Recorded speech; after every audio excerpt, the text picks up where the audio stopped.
know, and that is that women are crazy. Women, I'm a woman. We're not really letting you in on a secret. You know we're irrational, we're sensitive, we are moody. Dependent. We are dependent, whiny, all of the above. Bitchy.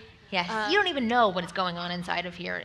When we walk down the street, it's not a normal journey to the to the convenience store. We're not when I go to the grocery store to buy some gum. It's not just like, okay, I'm going to walk in and buy that Orbit gum.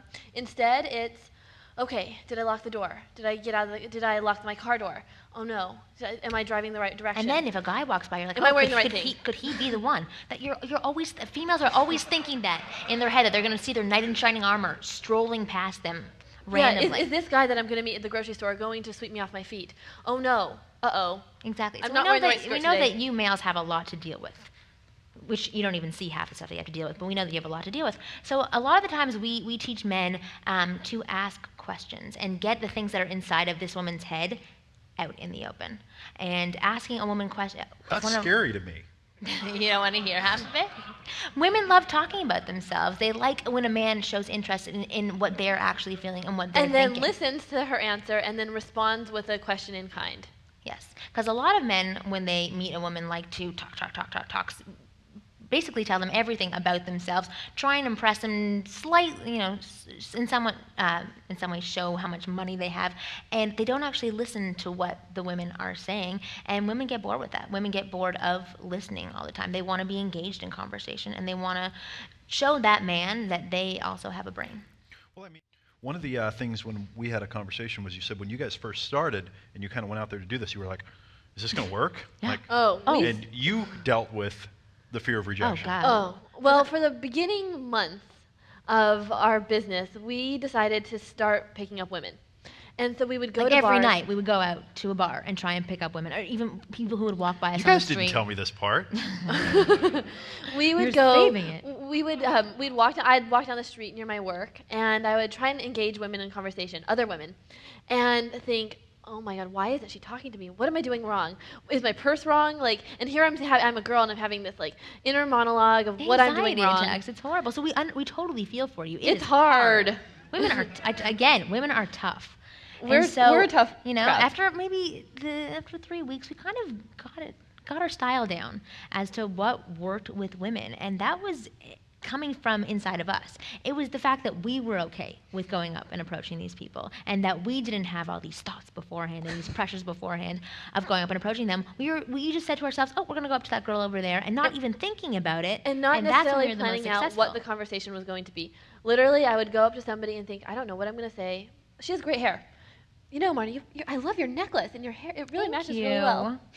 I Yeah. love your hair as well. No, it's just things like that. No, keep going, guys. Keep going. It's just things like that, and it's just simple things like that. But it's the fact that we were confident in going up to those people, and confidence shows in your work life, in your home life, when picking up women, when picking up men, when conversing with anybody. Men want beautiful women, and women want men who have beautiful women. Yes, women are competitive by nature. Women like to have what other women have, especially. So if they want to be the most attractive woman in the room, they want to have the most men coming up and approaching them, because that puts them above every other woman in the room. Even your best friend, deep down inside, you are on some level competitive with her. So.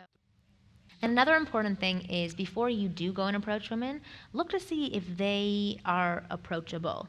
So if you see a group of women who are, let's say you go to a bar, and a lot of women like to go out and be with their girlfriends. If women are in a tight huddle, focused on each other, eyes are locked, there is no way you're breaking into that little, circle of women. Do you say hen? I was going to say like a hen's nest. But hen's nest. Yeah. There's no way you're going to break into it, because they're not interested in being picked up at that point, because they're totally focused on their friends. They probably haven't seen each other in a while, and they're in it. They're having some kind of serious conversation. Yeah.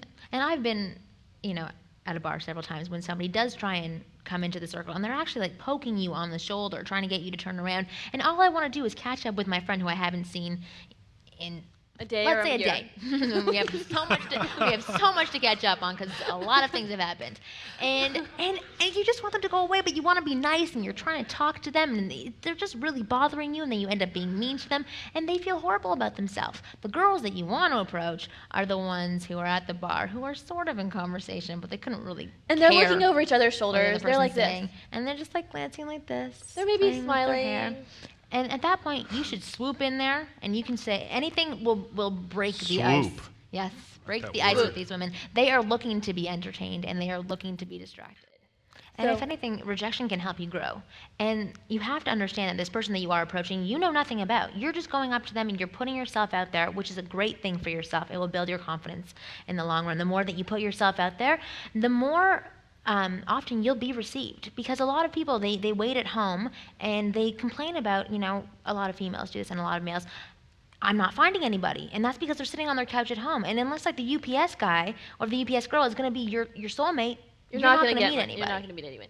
So rejection is definitely The UPS Well, I mean, girl. who's going to come to your door besides the male woman or the UPS man? Or the Exactly. male woman? The male Jehovah's woman. Witness. I don't know. They're not going to be your soulmates knocking at that door. I think They're that's a gonna big fear of guys is they're going to meet the male woman. They're not going to find out about it until it's too late. So that's one of our main things, is just letting guys know that it's okay to be rejected. You might get rejected 20 times in a row, but the fact is, you're putting yourself out there, and every single time that you do that, you have to look at it as a positive experience rather than a negative experience. And it's not somebody rejecting you, it's somebody rejecting the situation.